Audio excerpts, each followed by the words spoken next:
Incendie au marché de Coupella à l'origine du sinistre. Un camion transportant du carburant dans des fûts. Une bonne partie du marché a été ravagée par les flammes. Les feux ont été maîtrisés par les sapeurs-pompiers venus de Ouagadougou. On ne déplore pas de perte en vie humaine. Bonjour à tous, tout le plaisir est pour moi de vous retrouver pour les actualités de la mi-journée sur la télévision du Burkina. Bienvenue à tous et un excellent appétit à vous qui êtes à table.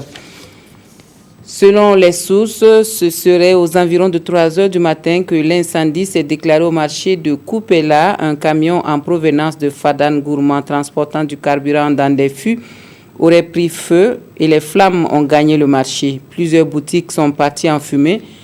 C'est donc une bonne partie du marché qui est ravagée. Les pertes s'estiment en millions. Les sapeurs-pompiers venus de Ouagadougou ont pu maîtriser le feu. On ne déplore pas de pertes en vie humaine. Voilà, nous reviendrons sur ce sinistre pour vous dans nos prochaines éditions. Autre point de l'actualité, les populations du Soum refusent l'oubli et la fatalité dans l'enlèvement du docteur Arthur Kenneth Elliott. Hier, à Djibo, elles ont marché pour dénoncer les actes terroristes et d'extrémisme violent. Une manifestation organisée par un réseau d'organisations de la société civile et de la localité, Ama Faisal Sissé, Bernard Diasso. Cette marche, partie de la clinique du docteur Elliott, ces populations du Soum, toutes catégories sociales confondues, sont sortis pour réaffirmer leur profond engagement à œuvrer aux côtés des bonnes volontés pour la libération du docteur Elliott. Il va falloir que vraiment les autorités nationales s'investissent de façon résolue à ce que la question Elliott puisse être résolue. Nous l'avons dit à tous les instants que c'est un monsieur qui il travaillait pour le social. Le retour de ce monsieur va résoudre un temps soit les questions sanitaires. Et il faut se dire que c'est un monsieur qui était spécialisé dans les questions d'intervention chirurgicale, surtout au profit des personnes âgées et des enfants. Et c'est comme nous l'avons dit dans la déclaration, si ce docteur ne revenait pas continuer son œuvre, nous risquons de perdre vraiment la 3e génération. Et après avoir sillonné quelques artères de la ville de Djibo, tout en scandant des slogans relatifs à la libération sans délai du docteur, ces marcheurs seront reçus par l'autorité. Avec cet engagement, nous sommes sûrs que l'exécutif, avec ses amis, avec les pays voisins, vont œuvrer également pour libérer le docteur Elliott. Bien avant, des prières ont eu lieu dans certains lieux de culte et continuent d'être organisées dans le cadre des activités marquant la commémoration de l'an 1 de l'enlèvement du docteur Arthur Kenneth Elliott. Le 7e escadron de la gendarmerie nationale du Burkina va bientôt décoller pour le Darfour. Fort de 140 hommes, le contingent va assurer la sécurité des personnes et des biens dans cette zone. Les hommes ont eu droit ce matin aux dernières consignes de la hiérarchie militaire pour une bonne tenue de leur mission. La rencontre a eu lieu au camp de Paspanga à Ouagadougou en présence de Nongba Kouda et Bouma Ernest Nebié. Au nombre de 140, ces forces de défense et de sécurité burkinabées sont constituées majoritairement de gendarmes. Ils iront relayer le 6e escadron en fin de mission au Darfour. À quelques heures de leur départ, le chef d'état-major général des armées, Oumarou Sadou, par son adjoint, leur donne au camp Paspanga des conseils et des consignes qui les aideront à mieux accomplir leur mission. Dès que vous serez sur le territoire du Darfour, vos comportements et attitudes devront être de respecter les mœurs du pays hôte, de tenir compte des cultures des autres frères d'armes que vous côtoierez tous les jours, de vous conformer strictement aux règles d'engagement en vigueur au sein de la force, de maîtriser les règles de comportement édictées par le commandement de votre escadron. Après 3 mois de formation conséquente, le chef d'escadron Aristide Kombari et ses hommes se disent confiants. Oui, à mon humble avis, je suis prêt et je pense que l'ensemble du personnel également est prêt, d'autant plus que nous avons été bien formés et il y a même eu une inspection des Nations Unies qui est venue et qui a validé la formation ainsi que le personnel. Le départ du contingent est prévu pour le 19 janvier prochain. Sur le terrain, il aura pour tâche principale la sécurisation des institutions et du personnel des Nations Unies. La mission va durer 12 mois. La FAO, en collaboration avec le Royaume de Belgique et le gouvernement burkinabé, lance le projet Caisse de résilience.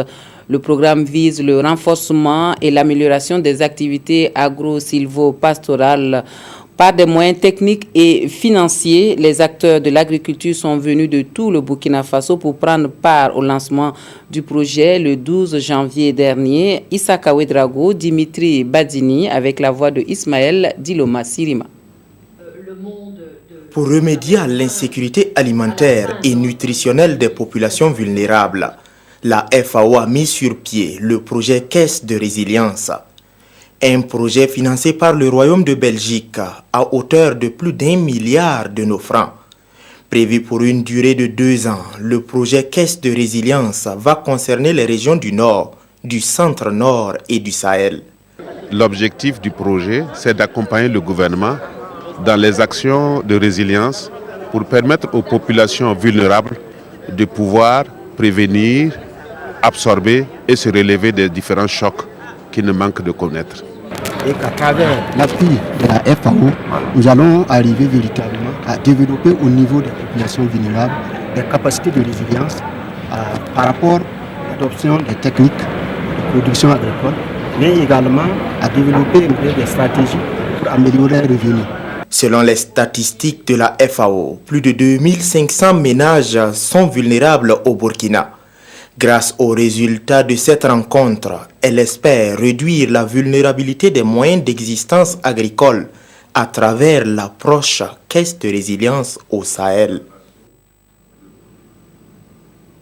Et le même jour, à Kampiti, dans le Sahel, les élèves bénéficiaient d'un déjeuner offert par le Programme alimentaire mondial.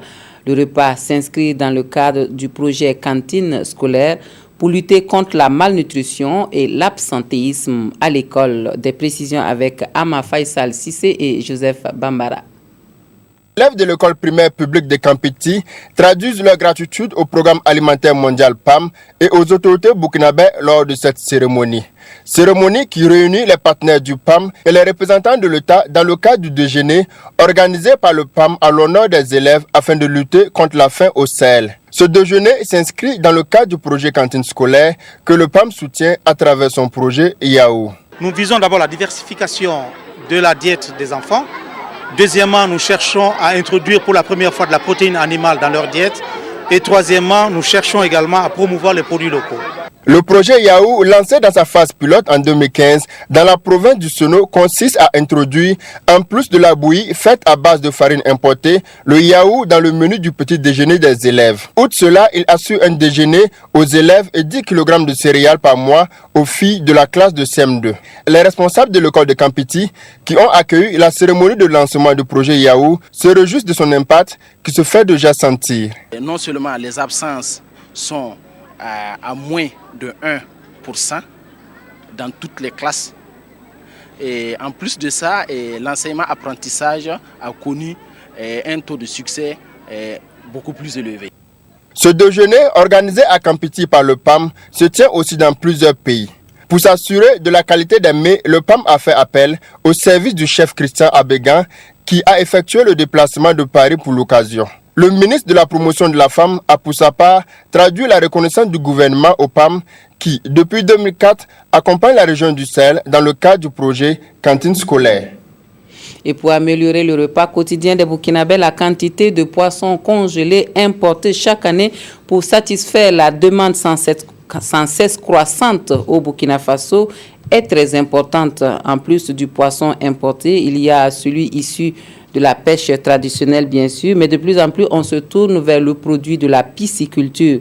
L'élevage de poissons est une activité pratiquée par des jeunes à Bagré, des jeunes entrepreneurs qui soutiennent que le marché du poisson est assez prometteur au Burkina.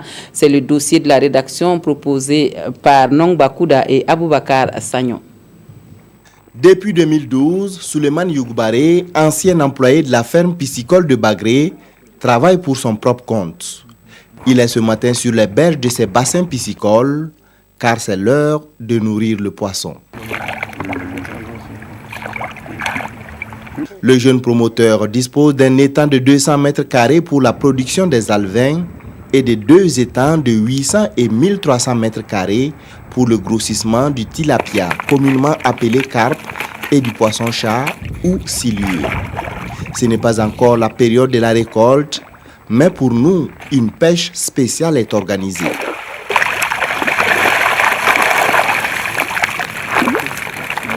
Au bout du filet, des carpes de quelques mois qui n'ont pas encore bouclé leur cycle de grossissement. Il faut dire qu'un cycle normal, c'est à partir des alevins de 100 grammes, quand vous les introduisez aujourd'hui dans votre étang, dans une très bonne qualité d'eau et une très bonne qualité d'aliments, à 6 mois, vous avez les poissons de 350 à 400 grammes, pour dire 3 poissons, 1 kilo.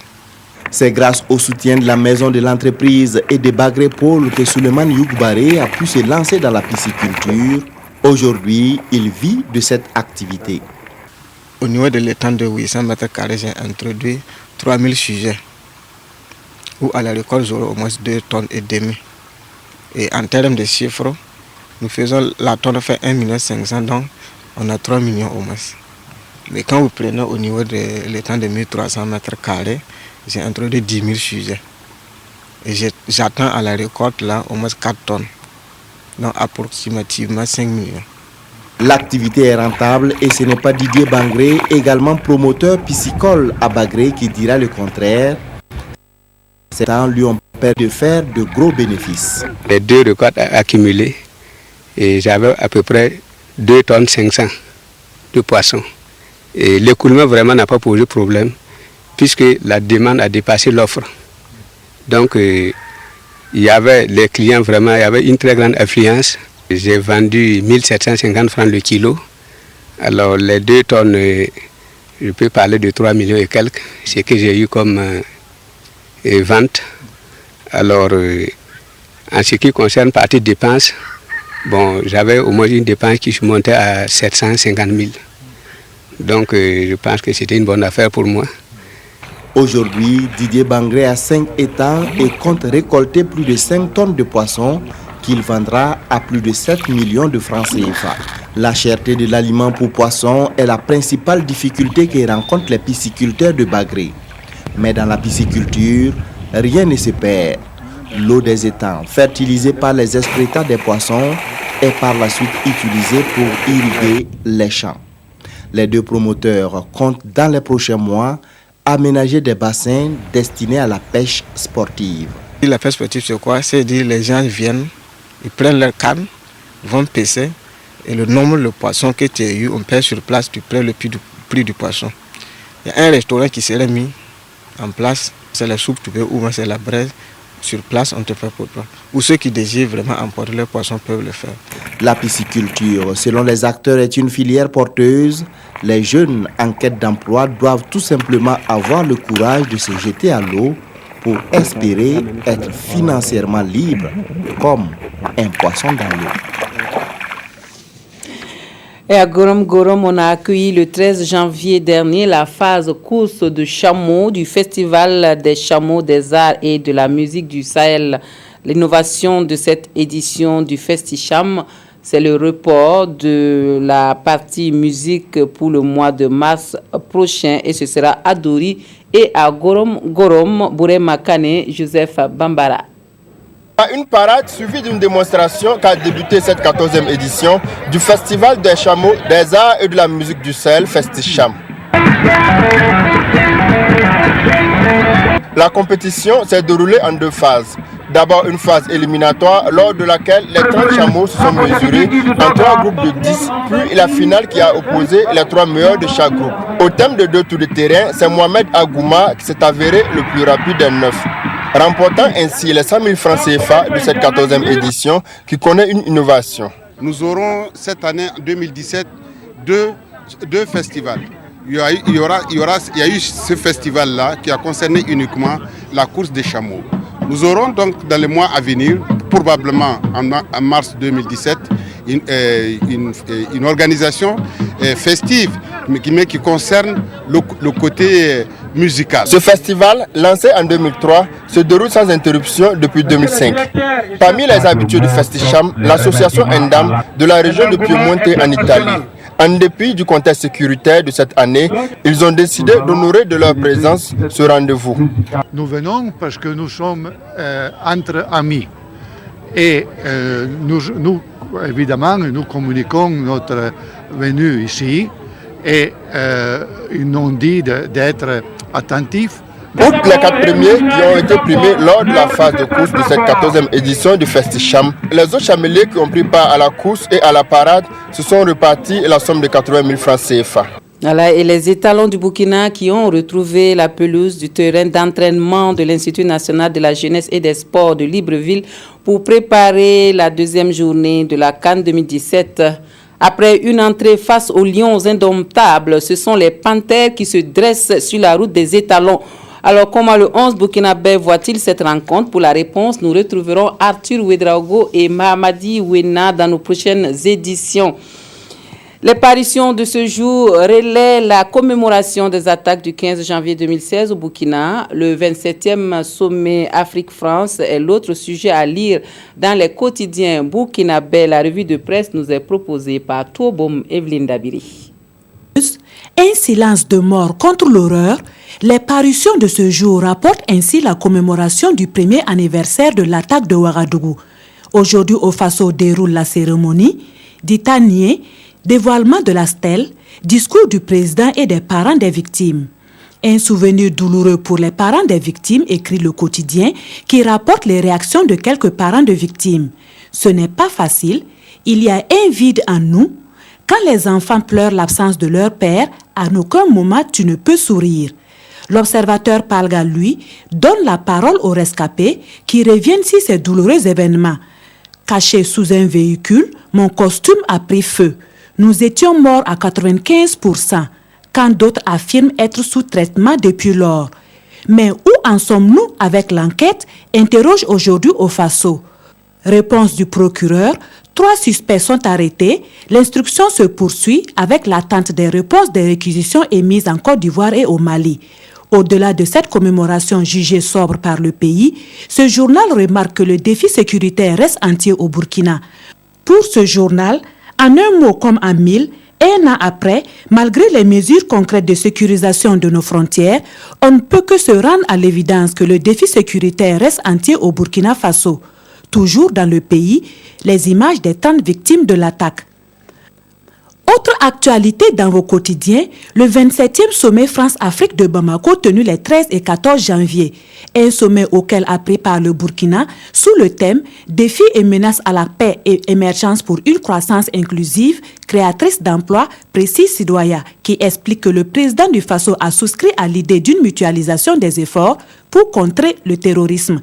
Il a été aussi question de budget pour équiper les armées et la nécessité de mutualiser nos moyens de communication, de renseignement, de surveillance de nos frontières, explique Roch-Marc Christian Kaboré dans Le Quotidien. Voilà, on s'arrête ici pour les informations de la mi-journée. Je vous rappelle juste l'affiche de ce jour pour la CAN 2017 au Gabon. À 16h, vous aurez la Côte d'Ivoire qui jouera contre le Togo et à 19h, c'est la République démocratique du Congo qui sera face au Maroc. Merci de nous avoir suivis. Un excellent après-midi à tous et à toutes.